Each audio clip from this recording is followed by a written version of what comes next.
You know, there's a silence that exists not in empty rooms but in crowded ones. It's the silence of being looked past, of being heard but not listened to. For 67-year-old Robert William Harrison, that silence had become the defining sound of his own home. It was a crisp December morning, the kind that promised wood smoke and laughter. Robert stood at the kitchen window, watching a lone sparrow peck at the frost-whitened feeder. The familiar scent of Margaret's gingerbread cookies, the one she only baked at Christmas, filled the air. It was a scent woven with 43 years of memories. But today, it smelled like an ending. Robert, Margaret's voice came from behind him, careful, measured. She held a mug of tea in both hands, not for him but for herself, a small fortress. I've been talking with Trevor and Emma about Christmas at the cottage. Robert turned, a faint hope flickering in his chest.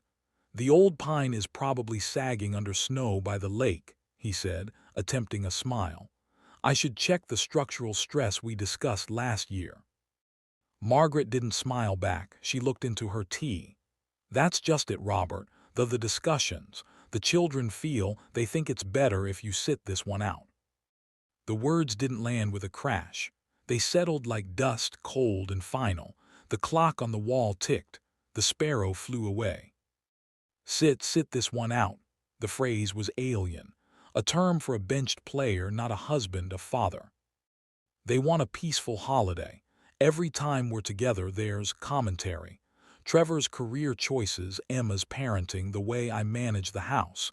It becomes a critique session. They find it difficult. I find it difficult. Robert stared at her. The woman he'd built a life with, whose face was the map of his adulthood, now seemed to view him as a problem to be managed, a difficult guest in his own story. I see, he said, his voice flat. The engineer in him scrambled for data for a logical flaw in her statement, but the man, the husband, felt only a vast, hollowing cold. So, I am the obstacle to peace. It's not that simple, Margaret began, but her tone suggested it was exactly that simple. It's just for this year, a little break.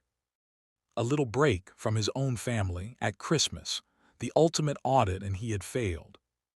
He simply nodded, a short, mechanical motion. There was no argument to engineer, no equation to balance this.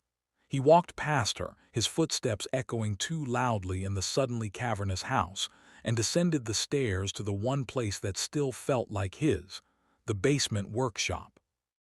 The door clicked shut, sealing him in a world of ordered chaos. Neat racks of tools, shelves of spare parts, blueprints from projects decades old rolled into tubes. Here, his opinions were not difficult, they were calculations. His nature was not stubborn, it was precise. Here, he was not obsolete. He sank onto his old wooden stool, the one with the creak that matched the ache in his knees. The conversation replayed, not in words but in sensations. The pity in Emma's eyes last Thanksgiving when he'd mentioned municipal drainage flaws. Trevor's impatient sigh when Robert questioned the sustainability of his latest startup. Margaret's weary refrain. Let it be, Robert. Just let it be. For years he had felt a gradual dimming, a slow-motion erasure. His insights, hard-won from a lifetime of solving real, physical problems, were dismissed as the ramblings of a man who could let go of the old ways. He was a relic, a monument to a past they were all too busy to visit. But today this exile was different. It wasn't just dismissal. It was a formal removal, a decommissioning order for his role as a father, as a patriarch. The hollow cold in his chest began to solidify into something else, a quiet, crystalline resolve. His eyes drifted across the workbench. They landed on a napkin framed, a souvenir from his retirement party 8 months prior. On it, scribbled in his own hand, were the words, "Coordination lag equals 28% cost overage." Next to it, a phone number for David Chen, his brightest former protege. That party had been another exercise in gentle humiliation. "Enjoy your rest, Bob," they cheered, as if his mind had been a muscle to be retired. But David had found him by the punch bowl. The conversation hadn't been about golf or grandchildren. "The problem isn't the materials, Rob," David had said, his young face serious. "It's the talking, or the lack of it. The architect's software doesn't talk to the engineer's models, which don't talk to the supplier's inventory, which the contractor ignores anyway. We're building cathedrals of the 21st century with messengers on horseback." Robert had grunted, the old fire flickering. "Standardization, a common protocol. It's not rocket science, it's systems engineering." "Try telling that to a dozen competing firms on $1 billion project," David had laughed, but he'd handed Robert the napkin. "Write that down, your last official diagnosis." Robert reached out now, tracing the frame. Coordination lag, the silent killer of budgets and timelines. A problem of human chaos, yes, but also a problem of information. A systemic problem. And what was an engineer, if not a solver of systemic problems? An idea, vast and terrifying and beautiful, began to unspool in his mind. Not a vague notion, but a series of interlocking concepts, a mental schematic, an AI-driven platform, a universal translator for construction. It would ingest plans, specs, schedules, and budgets, identify conflicts in real time, propose solutions, learn from every project. It wouldn't just facilitate communication, it would make perfect communication the default. The audacity of it made his breath catch. He was 67. He knew concrete and load-bearing walls, not Python and machine learning algorithms. But then he heard Margaret's voice from upstairs, talking brightly on the phone, likely to Emma. "Yes, darling, it's all settled. It'll be much more relaxed." Settled. Robert William Harrison looked at the napkin. He looked at his dusty, powerful workstation computer. He looked at the door, beyond which lay a world that had decided his story was over. A fierce, defiant smile touched his lips for the first time in months.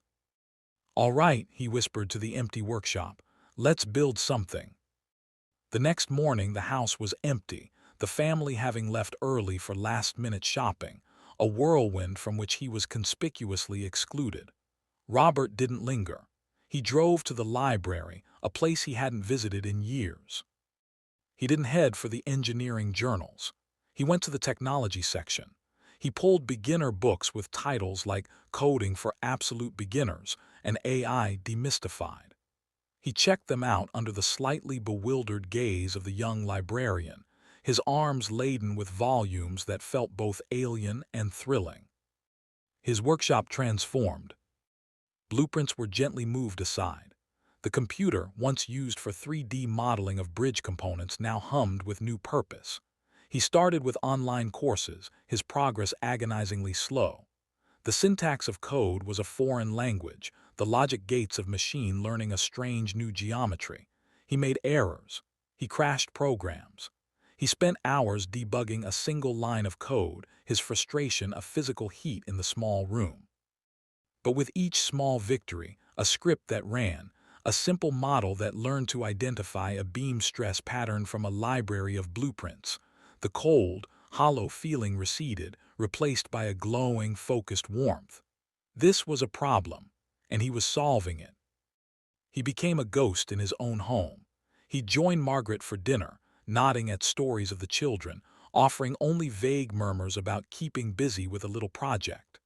His mind, however, was miles away, wrestling with data normalization or neural network training protocols. Margaret seemed relieved by his quietness, mistaking profound engagement for placid acceptance. Months bled into one another. Spring thawed into summer. The cottage incident was never mentioned again, a silent scar. Robert's world contracted to the glow of his monitor and expanded into the infinite universe of his idea. He wasn't just learning to code. He was architecting a digital twin of his life's work. He poured every ounce of his civil engineering intuition into the platform's logic. He didn't just want it to spot a clash between a pipe and a beam. He wanted it to understand why that clash happened, and to suggest the three most cost-effective solutions based on local material availability and labor rates. He called it the keystone. the central piece that locks an arch into place, making the whole structure stronger than the sum of its parts. One late November evening, as a sleet storm rattled the basement windows, he ran the first full-scale simulation. He fed it the chaotic, flawed plans of a real, troubled hospital construction project from his past, a project plagued by 2 years of delays. The Keystone processed it. Warnings flashed, design conflicts, supply chain bottlenecks, scheduling impossibilities. Then solutions cascaded. Alternative materials, resequenced construction phases, optimized delivery routes. Robert sat back, his heart hammering against his ribs. According to the simulation, the Keystone would have cut the project's coordination time by 60%. Costs would have dropped by nearly 40%. He had done it. In 8 months of secret, furious toil, he had built not just a program but a proof. A validation of everything his family thought was extinct in him. Vision, innovation, relentless, valuable creation. His first call wasn't to Margaret, it was to David Chen. "David, it's Robert Harrison. Remember the napkin?"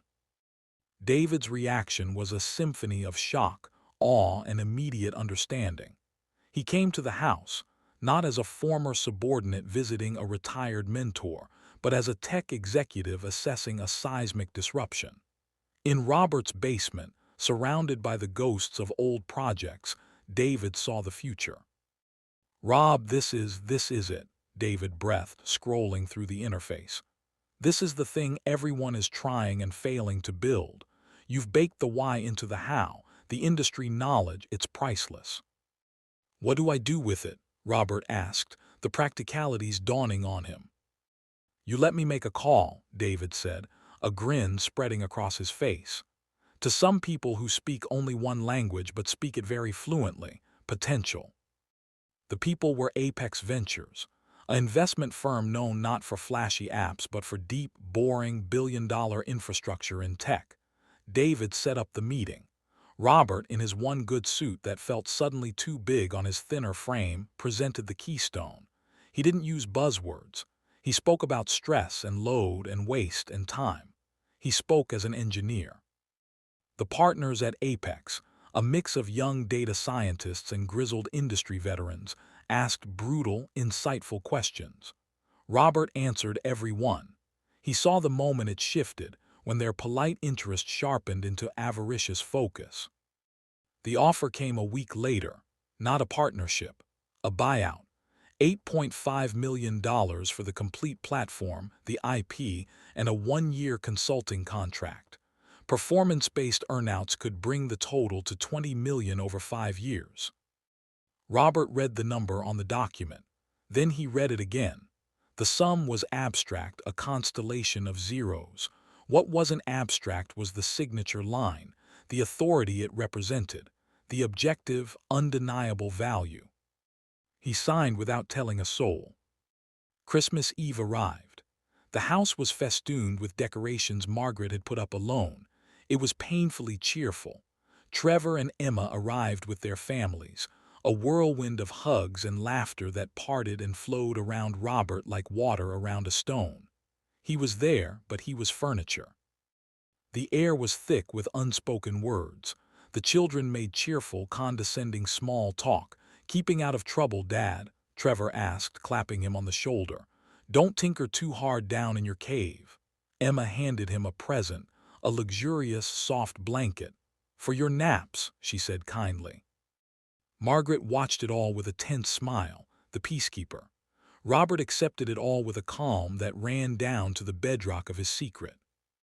They left for the cottage in a convoy of cars, tail lights disappearing into the twilight. The silence they left behind was different from the one before. It wasn't hollow. It was charged like the air before a storm. Robert went downstairs.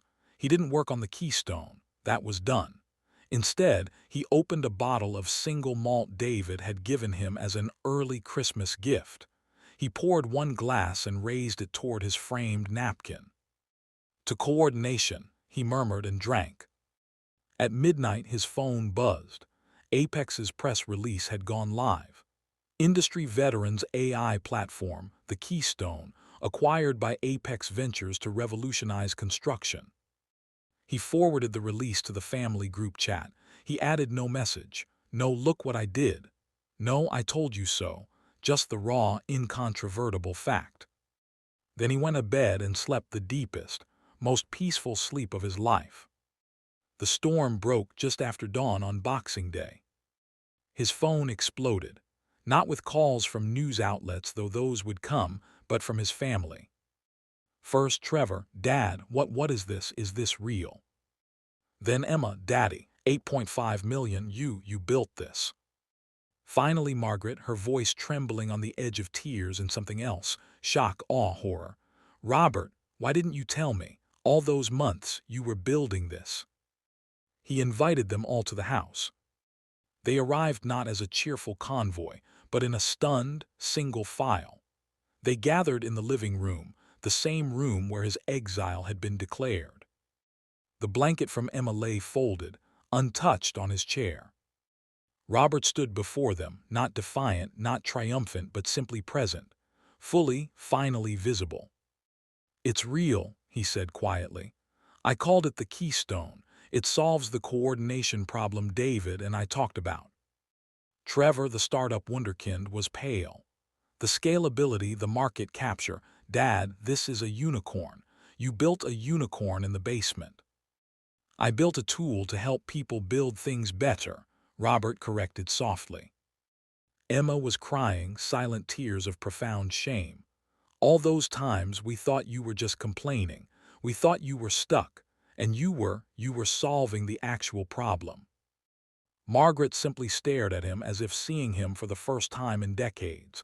She saw the fatigue around his eyes from late nights, the focused intensity she'd mistaken for withdrawal, the monumental achievement she'd dismissed as tinkering.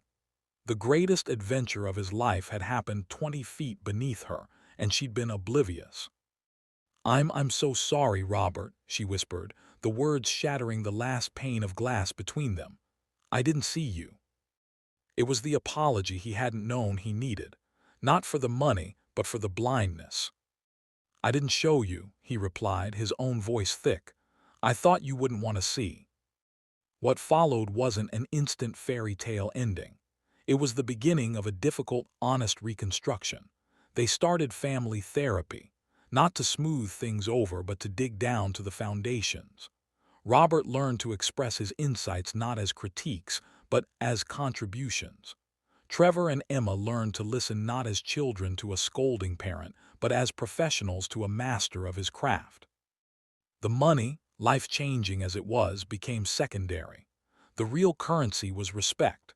Trevor left his floundering startup and, with Robert's blessing, took a lead role at Apex on the Keystone's commercial expansion, his business acumen finally meeting a product worthy of it. Emma, a gifted communicator, began crafting the narrative around the platform, translating its technical brilliance into a story the world could understand. Margaret tentatively asked Robert to teach her, not about coding, but about the problem his life's work had addressed.